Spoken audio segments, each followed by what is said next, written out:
We welcome you back to America's Forum. I'm J.D. Hayworth. And I'm John Bachman. J.D., let's turn our attention now to that just horrific mudslide out in Washington State.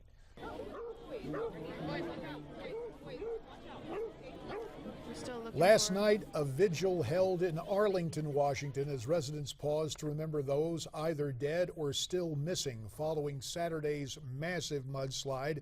At last count, 24 people confirmed dead. Many more are missing. By one count, as many as 176 remain unaccounted for. Local Fire Chief Travis Hotz told reporters the search teams have not given up hope. They still believe they're going to find people alive. The last survivors heretofore pulled from the mud on Saturday.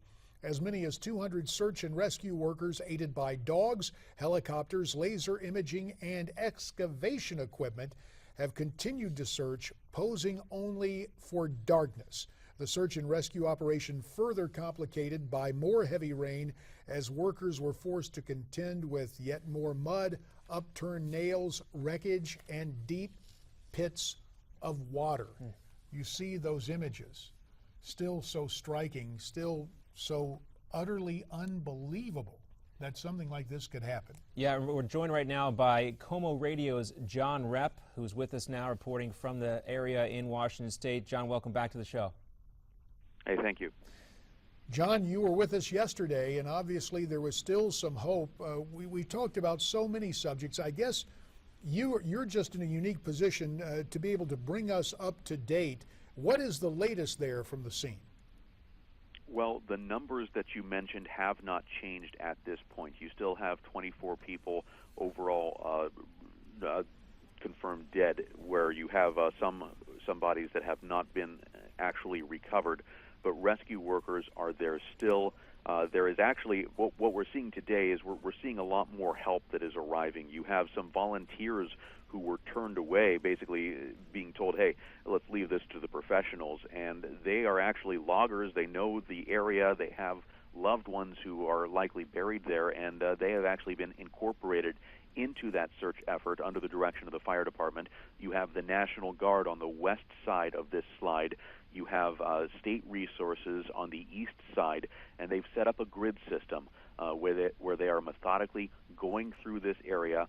They are going to be making multiple passes on all of these areas, trying to make sure that they recover as many bodies as they can. At this point, although you will hear publicly people saying, hey, we aren't giving up hope, the consensus here is that this is a recovery operation, since, as you mentioned before, they really haven't found any survivors, and the destructive force of this is so powerful, there really isn't much hope left at this point. John, we know the weather has also been a little bit of a concern, at least it was yesterday. Can you give us an update on that and whether or not there's a potential here for any more slides in the area? Well, I'm not going to say there's no potential for more slides in the area, because anything can happen at this point, and you have this soil that is unstable. But the weather hasn't been a flooding concern at this point. They are trying to open up this area because there is water ponding on the east side of the slide area, so they're trying to get that to go down. The biggest difficulty with the weather is just it's a mess. You still have this soil that is water saturated, and it's not going to help all that much. There is the anticipation of a federal disaster declaration, and the reason that is important is that, or a major disaster declaration, is that would free up assistance for homeowners and for businesses, and that's something that we will probably see here very soon. But in the meantime, you have local companies. Costco is based in this neck of the woods that are donating food and water. You have local home improvement stores that are donating stuff like bolt cutters and tools and trucks, just to try and help these search crews as they go through this terrible task of just trying to clear stuff away and identify bodies and continue with this recovery. John, you've supplied very graphic evidence of what is transpiring on the ground. We thank you for it. Let me return to 2 points you made here. First of all, the rather interesting invitation that has come to people who initially showed up, who, as you said, were told, no, we're going to leave this to the professionals. Those people have been invited back, many of them involved in the logging industry, and also this transition from search and rescue to recovery. With this inevitable kind of transition and the frustration, has the finger pointing started? When we got together yesterday, we were talking about articles that appeared in the Seattle Times and other newspapers. When do we transition to a public policy debate? Is it still too early for that, or has that really started now in Washington State? Well, it depends on who you talk to at this point. I mean, you do have a lot of reporters who are doing their job and saying, hey, what about this? You had a partial slide in 2006, and as you mentioned, there were homes that were built in this area afterwards. You have a emergency management coordinator saying, hey, this area was deemed safe, and he actually clarified that a little bit today, saying that the biggest concern along the Stillaguamish River from the county's perspective was flooding.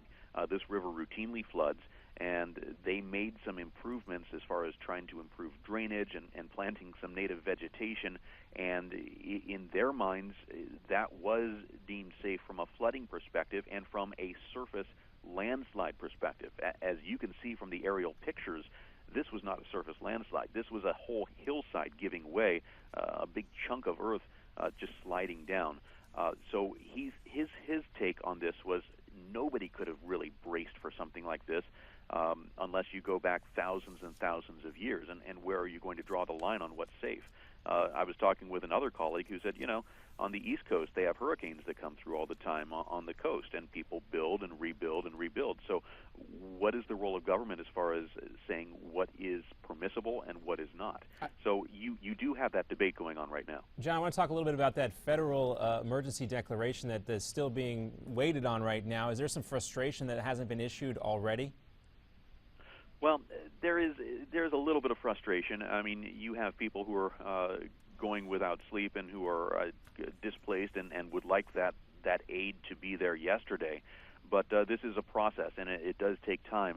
The local emergency plan said that they started that process moving immediately after the slide. So the other thing that is jumping out at me here, though, is you have this community that is coming together in an incredible way. There are prayer services going on tonight. There's a community meeting later on tonight as well. You just talked about the vigil that happened last night. And so you have people who are used to helping out their neighbors, and they're doing that in an unprecedented way while they wait for that federal aid. But given the nature of this, my old congressional colleague Jay Inslee, now the governor, what prevented Jay from picking up the phone and calling President Obama when the dimensions of this were first known over the weekend?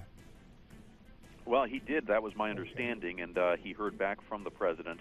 He's also been up in the area quite a few times, just trying to be with the people there. So there is some frustration, but it is being sorted out from what I understand. Glad we nailed that down. Jon Repp, we appreciate your time and your firsthand experience there in the wake of this horrific tragedy in Washington State. Yeah, but he mentioned an important point. Sometimes when Mother Nature shows us her worst, the people step up and show their best side, and that always happens. We've seen it after hurricanes, this natural disaster as well. So at least a silver lining to the story. That's true, and your input on all the stories we talk about, we welcome. You can tweet us your comments at Newsmax TV, #America's Forum. Also, we've got email and Facebook.